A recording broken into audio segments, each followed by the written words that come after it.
Good morning बच्चों। आज भी वही चैप्टर है नंबर सिस्टम। इसमें अब तक हमने रेशनल नंबर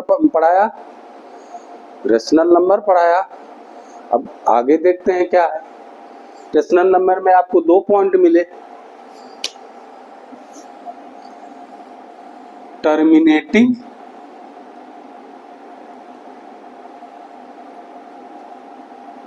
और दूसरा पॉइंट मिला नॉन टर्मिनेटिंग, टर्मिनेटिंग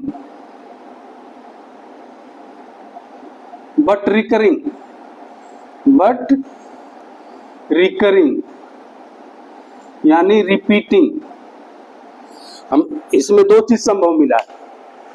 टर्मिनेटिंग या तो जो P बाई क्यू फॉर्म में जो है वो टर्मिनेट हो जा रहा है, जो भी है वो टर्मिनेट हो जा रहा है।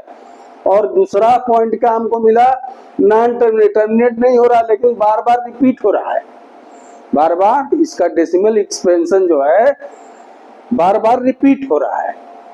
अब ऐसी भी सिचुएशन आ सकती है कि टर्मिनेट भी ना हो रहा हो और रिपीट भी ना हो रहा हो, न तो टर्मिनेट हो रहा हो न रिपीट हो रहा है। ऐसी संख्याओं को क्या बोलेंगे? वो भी रियल नंबर है, लेकिन वो रियल नंबर में इरेशनल नंबर है। क्या है?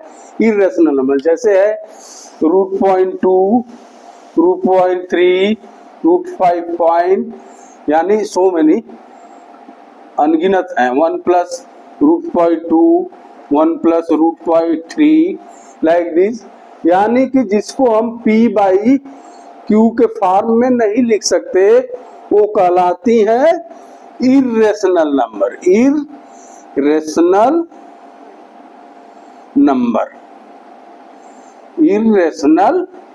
नंबर जिनको हम P बाई क्यू के फॉर्म में नहीं लिख सकते हैं और जिसका डेसिमल अगर एक्सपेंशन है तो नॉट टर्मिनेटिंग है और नॉट रिपीटिंग, रिपीट भी नहीं हो रहा है। जैसे 1.3568902 लाइक दिस, इन्फिनिटिव रिपीट ना हो रहा हो। ठीक है, तो ये रहा आपका इरेशनल नंबर। तो rational number, irrational, real number में क्या क्या है? रेशनल नंबर और इरेशनल नंबर। तो ये इरेशनल नंबर है। अब आगे देखते हैं एक्सरसाइज में क्या कुछ दिया है, उसको सॉल्व करते हैं।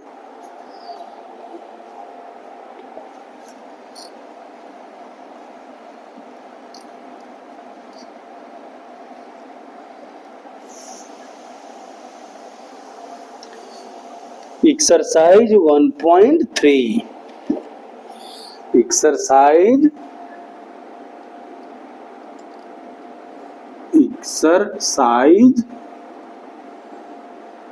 1.3 में दिया है right the following in decimal form. Right the following in decimal form. Decimal form में लिखना है और ये भी बताना है कि किस टाइप के हैं, टर्मिनेटिंग है, नॉन टर्मिनेटिंग है, रिपीटिंग है कि क्या है, ये टाइप भी बताना है। तो पहला क्वेश्चन का, फर्स्ट क्वेश्चन में 6 है क्वेश्चन। फर्स्ट है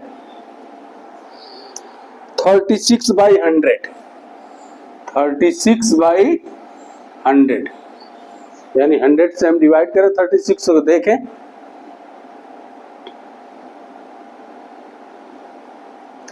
0 पॉइंट रखेंगे तब यहाँ 0 रखेंगे, 3 बार जाएगा 300, 60 शेष बचा, फिर 0 36, ये हो गया 600, ये कट गया। मतलब ये तो है टर्मिनेट हो गया। इसका डेसिमल एक्सपेंशन क्या है?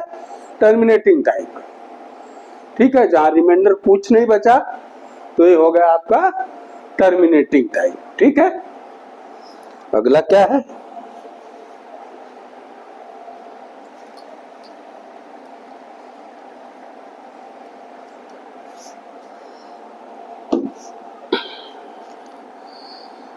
One by 11। दूसरा है 1/11, यानी कि 1 में हम 11 से डिवाइड करें। डिवाइड कीजिए 11 से, 1 0 पॉइंट रखें, यहाँ 0 नहीं जाएगा, फिर 0 रखेंगे, यहाँ देखिए 0 रखें, 11 9 जा 99, फिर 1 बचा, फिर वही प्रक्रिया शुरू होगी, 0 रखें, 0 रखें, फिर 0 रखें, 9 जाएगा। आपको रिमाइंडर बार बार 1 मिल रहा है, मतलब 0.9 जो है ये देखिए रिपीटिंग टाइप, क्या है, नॉन टर्मिनेटिंग बट रिपीटिंग। ये 1/11 को क्या बोल सकते हैं, नॉन टर्मिनेटिंग बट रिपीटिंग या रिकरिंग। ठीक है,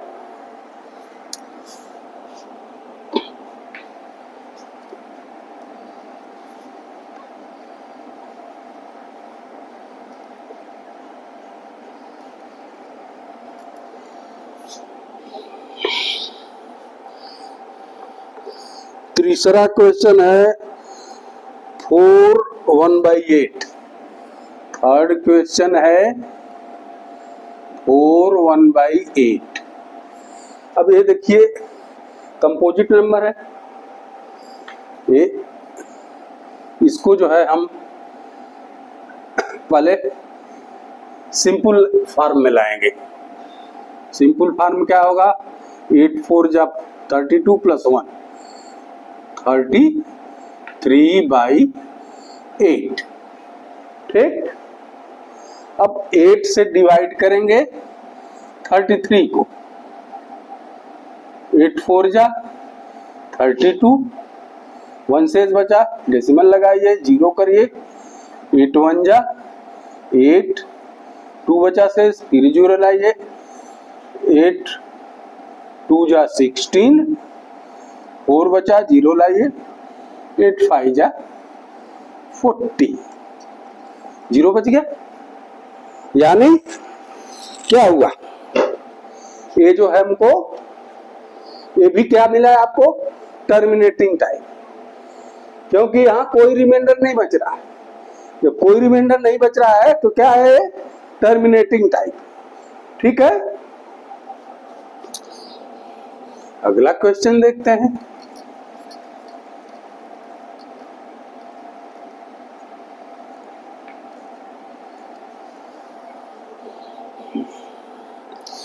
क्वेश्चन नंबर 4, क्वेश्चन नंबर 4, 3/13 3/13 ही है ना, हाँ 3/13, थोड़ा लाइट डिम है, 3/13, यानी 3 में हम 13 से डिवाइड करें, 0 पॉइंट रखें, 13 दूना के 26, 26 4 जा, फिर 0 रखें, 13 3 39, 1 आया, 0 रखें, नहीं जाएगा, 0 रखें, फिर यहाँ 0 रखें, 13 7 91, 9 आया, 0, 13 6 78, 12, 0 रखें, 13 9 117। देखिए अब फिर आपको 3 आ गया, 3 में भाग दे रहे थे ना 13 की, अब फिर यहाँ आपको शेष 3 बचा, फिर ये पूरी प्रक्रिया हमको करनी पड़ेगी। पूरी प्रक्रिया करेंगे तो आपको फिर 2 3 0 7 6 9 मिलेगा आपको। ठीक है, इसका मतलब क्या है, ये जो है नॉट टर्मिनेटिंग और रिपीटिंग टाइप है, not terminating and repeating type. आई बात समझ में, आगे देखते हैं।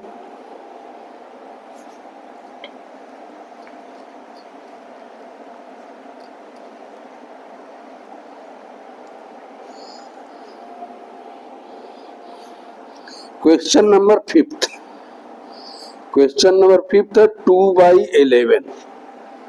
5th है 2/11।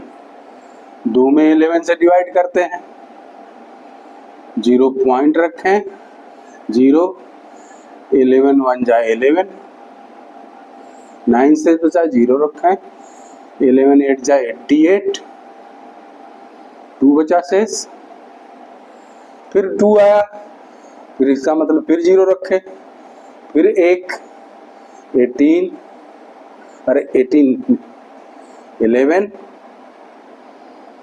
9 शेष बचा, फिर 0, 11 8 जा 8, फिर 2 बचा, 2 रिमाइंडर बचता जा रहा है, मतलब 18.1818 रिपीटेड है।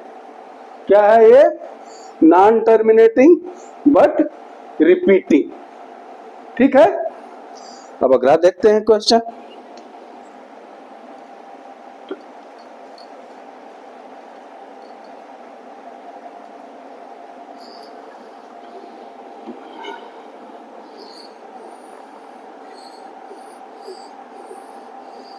क्वेश्चन नंबर 6, क्वेश्चन नंबर 6,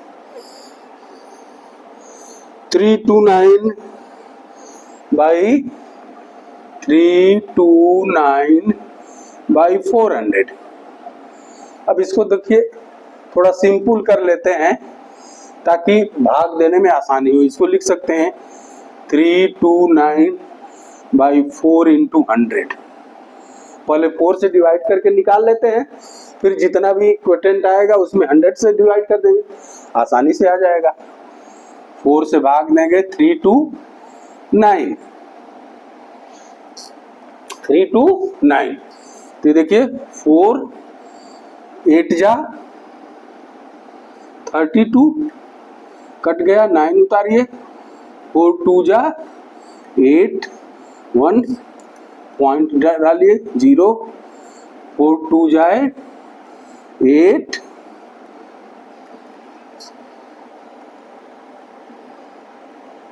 2 बचा, 0 4 5 जा 20, कट गया। ये हो गया आपका टर्मिनेटिंग टाइम। अब इसमें 100 के भाग दे दीजिए क्योंकि 100 बचा है ना। ये 2.25 में 100 से भाग देंगे तो क्या बचेगा? 0.8225, इतना आएगा क्वोटेंट और रिमाइंडर कुछ नहीं बचा। तो ये भी हो गया टर्मिनेटिंग टाइम। क्या हो गया? Terminating time. तो पहला क्वेश्चन, अब दूसरा से स्टार्ट है। क्या दिया है क्वेश्चन के गिवन नंबर है, गिवन दिया 1/7 इज इक्वल टू 0.142857 पर बार। अगर 1/7 इक्वल है इतना, तो क्या हम 2/7, 3/7, 4/7, 5/7, 6/7 का वैल्यू निकाल सकते हैं without doing long division? Long division प्रक्रिया हम करेंगे तो टाइम लगेगा, तो कह रहा है विदाउट डूइंग लॉन्ग डिवीजन कैसे हम शॉर्ट में इसका आंसर निकाल पाएंगे। तो देखिए हमने सॉल्व किया पहला 2/7 को। 2/7 को कैसे लिख सकते हैं? 2 into 1/7। अब 1/7 का वैल्यू रख दीजिए। 2 into 1/7 का वैल्यू है 0.142857 बार। मल्टीप्लाई कीजिए, आ जाएगा 0.285714 बार। ये हो गया आपका आंसर। ये आपका without long process of doing division ये आंसर तुरंत निकल गया 2/7 का। इसी तरह हम 3/7 का भी निकालेंगे। 3 into 1/7, 3 into 0.2585 बार मल्टीप्लाई करेंगे तो आंसर आ जाएगा 0.428571। आंसर इतना हो गया। 4/7 का भी देखिए, 4 into 1/7 यानी 4 into 0.2585 142857 बार का मल्टीप्लीकेशन करेंगे तो आएगा 0.571428 बार। ये हो गया आंसर। अब फिफ्थ देखिए, अब जो है फिफ्थ देखिए,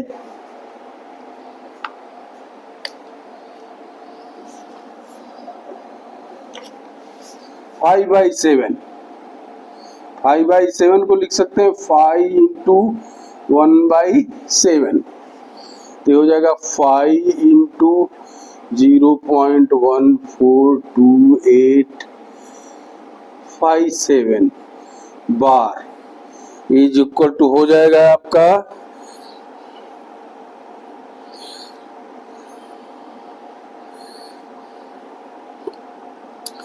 714285